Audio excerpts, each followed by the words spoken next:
जोग जोग हम लाए। यहाँ पर उद्धव से गोपियाँ फिर कह रहे हैं, अरे उद्धव भैया ऐसा है, तुम जोग जोग की कहानी कहना बंद कर दो। ये जो जोग तुम ज्ञान दे रहे हो ये हमारे लिए नहीं है। उद्धव जोग जोग हम लाए। उद्धव ये जो जोग जोग रूपी कार्य कर रहे हो ये क्या है? ये हमारे लिए नहीं है। अबला सार ज्ञान कह जाने कैसे ध्यान धराई। ये जो अबला समझ के आप जो ज्ञान रूपी बातें हमको बता रहे हो इस पर मैं ध्यान नहीं दे सकते हूँ। अबला सार ज्ञान कह जाने, मैं अबला हूँ, मैं आपके इस ज्ञान को क्या जानूँ जो आप ज्ञान दे रहे हैं। जो अबला होते हैं, पागल होते हैं, बुद्धिहीन होते हैं, उनको ज्ञान समझ में नहीं आता है। कैसे ध्यान धराई, मैं इस पर कैसे ध्यान दे दूं या कैसे ध्यान धर दूं। तेई मूंदत नयन कहत हो हरि मूरत जिन माही। जिन आँखों में हरि रूपी मूरत छपी हुई है, बैठी हुई है, तुम कहते हो उस आँखों को बंद कर लो। आँखें बंद करने से क्या मैं हरि के दर्शन कर पाऊंगी? नहीं कर सकती ना भाई। हमारे आँखों में हरि की मूरत बैठी, मैं उनका नित्य ध्यान कर रही हूँ। आप इस ज्ञान के माध्यम से कर, अच्छा क्यों आंखें बंद करने? क्यों? क्योंकि जोगी लोग जब तप करते हैं तो आँख को बंद करके तप करते हैं। तो उसमें एक है कि आँखों को बंद करो तप करो। कह रहे हैं आप उन आँखों को बंद करने के लिए कह रहे हो जिनमें हरि विराजमान है, उन आँखों को मैं कैसे बंद कर दूँ?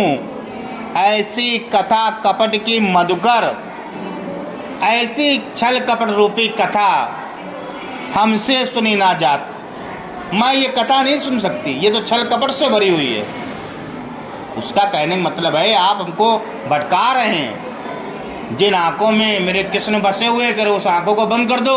अरे ऐसी बात कौन कह सकता है? जो मेरे विरोधी हों, जो जल छल कपटी हों, मेरा हित नहीं चाहते हो, वही ऐसी कह सकते हैं। मैं ऐसी बात को नहीं सुन सकती। और कह रहे हैं स्त्रवन चीर सीर जटा बधावऊं। कह रहे हो कानों को चीर लो, मतलब बाली वाली सब हटा दो, कमंडल डाल लो, रुद्राण धारण कर लो, और जटा बनायो, सिर जटा। और सर पे जूड़ा बांधने के लिए कह रहे हो, सर पे जूड़ा बांध लो, साधु बनो। साधु का रूप ऐसा ही होता है, सर पे जूड़ा बांध लो। ये दुख कौन समाई? अरे ऐसा दुख मैं कैसे ग्रहण कर सकती हूँ? ये मेरे लिए बहुत बड़ा दुख की बात है कि आप ऐसा बता रहे हैं। और कह रहे हैं, और क्या कह रहे हैं? चंदन तज अंग भस्म बताऊं। जिस शरीर में हम चंदन लगाते हैं उस शरीर में कह रहे हो भस्म लगा लो। विरय अनल अतिदायी। अरे हम विरय रूपी अग्नि से तो जल ही रहे हैं, और ऊपर से कह रहे हो भस्म लगा लो। और भस्म कहाँ से बनती है? चिता से बनती है, और चिता गर्म होती है। अरे भस्म लगाने से तो मेरा शरीर और जलेगा। मैं इस जलन को कम करने के लिए चंदन का लेपन करती हूँ कि जलन कम हो। आप तो करो भस्म लगा लो, तो इससे तो मेरी और व्यथा बढ़ेगी। और कह रहे हैं जोगी भ्रमत जाही लगी भूले सो तो है आप माही। अरे ये जोगी लोग जो भटकते रहते हैं ब्रह्म को ढूंढने के लिए, जोगी बनके जो ब्रह्म को ढूंढने के लिए भटकते रहते हैं, वो ब्रह्म तो आपके अंदर ही है, मेरे अंदर ही बैठा हुआ है। सूर श्याम तय न्यारी न पलचिन जो घट तय परछाई। सूरदास जी कह रहे हैं, गोपियाँ कह रही हैं, तय न्यारी न पलचिन।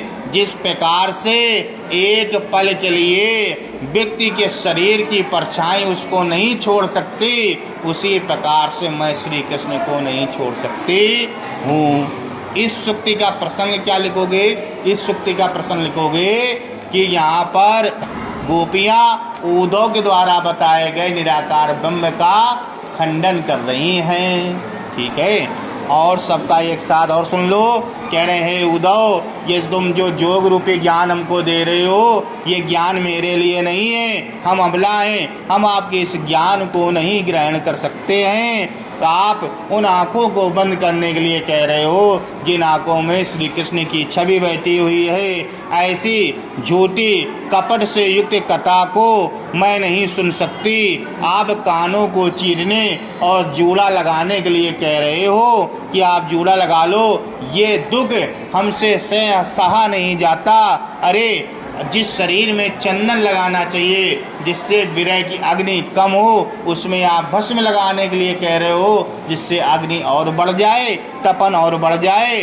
अरे जो जोगी जन जिस निराकार ब्रह्म को, जिस ब्रह्म को ढूंढ रहे हैं, वो ब्रह्म तो मेरे अंदर ही बैठा हुआ है।